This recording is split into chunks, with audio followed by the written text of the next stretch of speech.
Sir வணக்கம். எந்த திசையில் தலை வச்சு படுக்கணும், எந்த திசையில தலை வச்சு படுக்க கூடாது, வடக்கு திசையில தலை வச்சு படுத்தா என்ன அர்த்தம்? ஸ்ரீ குருப்யோ நமः. துர்வாதித்வாந்தரவே வைஷ்ணவேந்தி வரேந்தவே ஸ்ரீ ராகவேந்திர குரவே நமோஸ்து அத்யந்த தயாளவே. பூஜ்யாய ராகவேந்திராய சத்யதர்மரதாக சபஜதாம் கல்பவృక్షாய நமதாம் காமதேனுவே.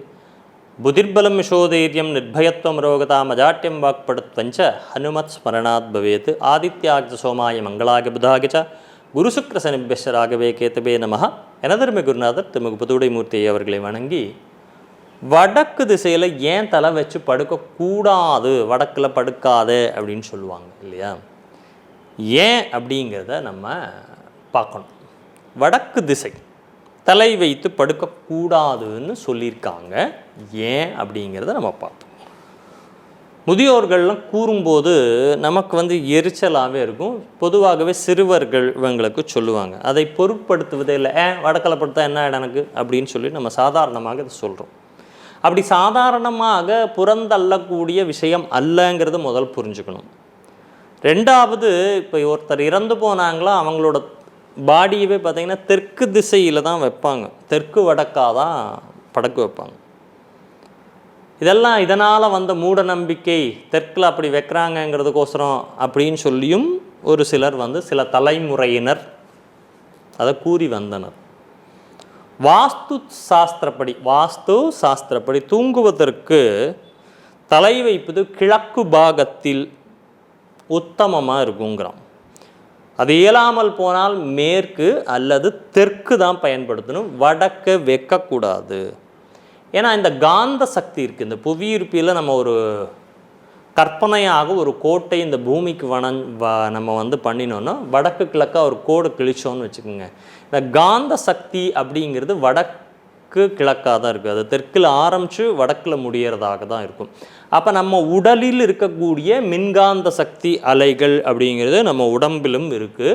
இந்த பூமியில் பூமத்திய ரேகை, அக்ஷரேகை, தீர்க்க ரேகைன்னு பல ரேகைகள் இருந்தாலும் இந்த வடக்கு தெற்காக இருக்கக்கூடிய ஒரு அச்சாம்ச ரேகை, தெற்கு வடக்காக இருக்கக்கூடிய அச்சாம்ச ரேகை, இதுதான் காந்த சக்தி. புவியீர்ப்பு விஷயனுடைய அந்த ஒரு கணக்கீடை வச்சு தான் இப்படி படுக்காதீங்கன்னெல்லாம் சொன்னாங்க. ஒவ்வொரு காந்தத்திற்குமே அந்த காந்தம் பாருங்கள், தெற்கு நீங்கள் பிடிச்சிங்கன்னா தெற்கு தான் காமிக்கும். இப்போ நம்ம பாகை மானியெல்லாம் வச்சுட்ருக்கோம் இல்லையா? நம்ம பார்க்குறோம் எந்த திசைமானி அப்படின்னு சொல்கிறோம். இந்த திசைமானியை நீங்கள் பிடிச்சிங்கன்னா நார்த் சவுத் தான் கரெக்டாக அந்த இது நிற்கும். அந்த நார்த் சவுத்தை வச்சு தான் நம்ம கிழக்கு மேற்கு எல்லா திக்கையுமே எத்தனை டிகிரிக்குள்ளே இருக்குங்கிறது எல்லாமே பார்க்குறோம். இது வடதுருவம் தென் துருவம்ங்கிற ரெண்டு விஷயத்தை இருக்கும். தெற்கில் ஆரம்பித்து தான் பல ரேகைகள் வடக்கில் முடியும். ஸோ இந்த மேலே கூறப்பட்ட இந்த ரேகைகளினுடைய அடிப்படையில் தெற்கு துருவத்திலிருந்து புறப்பட்டு வடக்கு துருவத்தில் தான் எல்லாமே சேருது. எல்லாம் ஆரம்பிக்கிறது தெற்கிலிருந்து வடக்காக தான் ஒழிய வடக்கிலிருந்து தெற்காக இல்லை.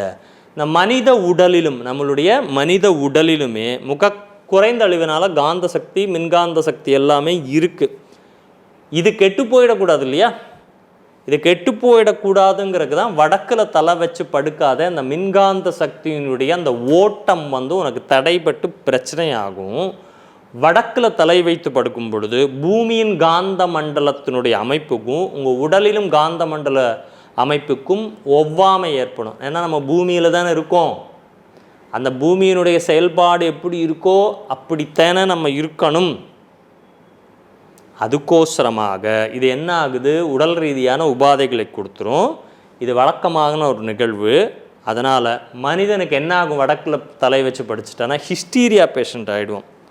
என்ன ஆகிடும், ஹிஸ்டீரியா பேஷண்ட்டாக ஆகி பாதிப்பு அடைஞ்சிடுவீங்கிறனால வடக்கில் தலை வச்சு படுக்கக்கூடாது. அப்போ எதில் தாங்க தலை வச்சு படுக்கிறது, எப்படிங்க படுக்கணும்?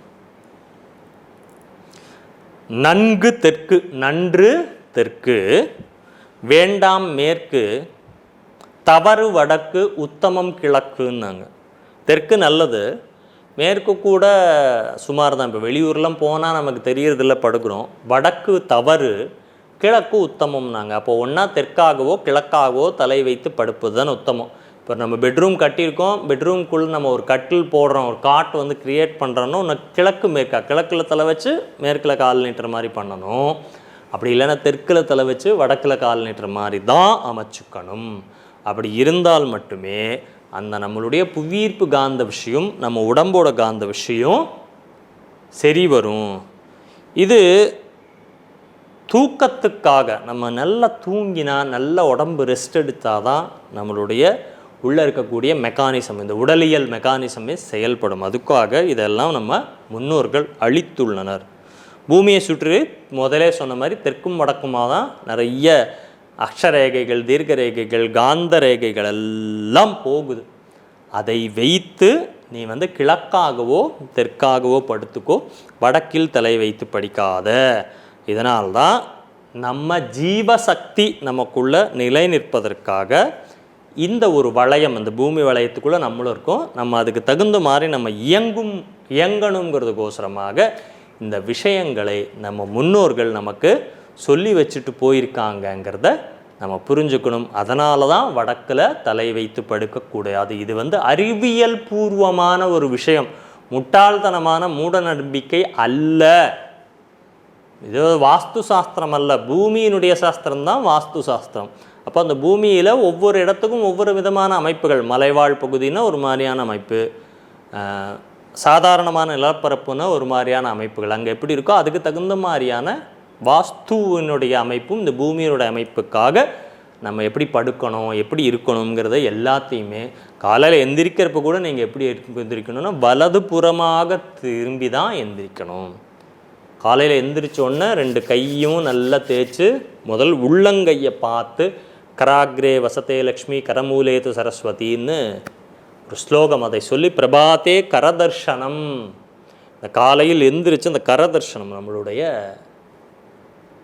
உள்ளங்கையை பார்ப்பது முக்கியம். வலதுபுறமாக திரும்பி எந்திரிக்கணும். ஏன்னா இந்த காலையில் எந்திரிக்கிற நேரத்தில் சிலருக்கு இருதய படபடப்பு இதெல்லாம் வந்துடும். அதனால் நிதானமாக எந்திரிச்சு ஒரு குழந்தை மாதிரியாக மெதுவாக எந்திரிக்கணும். வலது கையை வச்சு அழுத்தி மெல்ல எந்திரிக்கணும். ஒன்று வலது கை அழுத்தி எந்திரிக்கிறது அப்படிங்கிறது நம்மளுடைய பாசிட்டிவ், நம்மளுடைய நல்ல நேர்மறை கதிர்களை நம்ம இயக்கிறோங்கிறதுக்காக. அதே போல் எந்திரித்தோன்னே பூமியை தொட்டு வணங்க வேண்டும். குமிஞ்சு பூமியை தொட்டு வணங்கணும். அப்போ இந்த முதுகு பெண்டாகும். இதுவும் ஒரு எக்ஸசைஸ் மாதிரி தான். பூமியை தொட்டு வணங்கி, அம்மா நான் உன் மேலே நடக்கிறேன், நான் தாய் அல்லவா, பூமி தாய் நம்மளை தாங்குறா, அவளுக்கு ஒரு வணக்கம் சொல்லி ஒரு தினமுமே மன்னிப்பை கேட்பது அப்படிங்கிறது, பூமியை தொட்டு வணங்குதல் அப்படிங்கிறது ரொம்ப முக்கியமான விஷயங்கள். இதையெல்லாம் நம்மளுடைய வாழ்வியல், நம்மளுடைய ஆரோக்கியவியல் சார்ந்து அறிவியல் பூர்வமாக சொல்லப்பட்ட விஷயங்கள். எதுவுமே மூட நம்பிக்கையோ அல்லது முட்டாள்தனங்களோ இல்லைங்கிறத நம்ம இன்றைய இளைய தலைமுறையினர் தெரிந்து கொள்வது மிக அவசியம். நன்றி, வணக்கம்.